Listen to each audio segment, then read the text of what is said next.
ये तस्वीर बा बेंगलुरु रेलवे स्टेशन के, जहां हजारों बिहारी मजदूर ट्रेन के इंतजार में जुट गईलन। ये लोग यहाँ पहुंच तो गईलन, बाकी ट्रेन कब बिहार खातिर रवाना हुई एकरा बारे में स्थिति साफ ना रहे। रेलवे अधिकारी ई लोग के समझावे के कोशिश करत दिखलन, लेकिन ई लोग स्टेशन परिसर छोड़े के तैयार ना रहन। वैसे ई लोग के घर भेजे के कोशिश लगातार हो रहल बा। नारायण मेडिकल कॉलेज अस्पताल जमुहार में भर्ती कोरोना संक्रमित मरीज में से 12 मरीज के आज छुट्टी दे दिल गई। अस्पताल प्रशासन के मुताबिक ई लोग के जांच रिपोर्ट बार बार निगेटिव आयल, जेकरा चलते ई लोग के डिस्चार्ज करे के फैसला करल गई।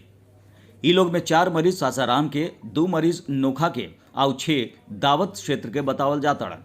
इनका में 9 पुरुष, 1 बच्चा और 2 महिला शामिल बाड़ी। इस अवसर पर संस्थान के सचिव गोविंद नारायण सिंह, एमडी त्रिविक्रम नारायण सिंह, अस्पताल अधीक्षक डॉक्टर प्रभात कुमार समेत प्रमुख चिकित्सा अधिकारी और कर्मचारी मौजूद रहन। कुल मिला के अब तक 34 मरीज कोरोना वायरस के मात देके एनएमसीएच जमुहार से घर जा चुकल बाड़न।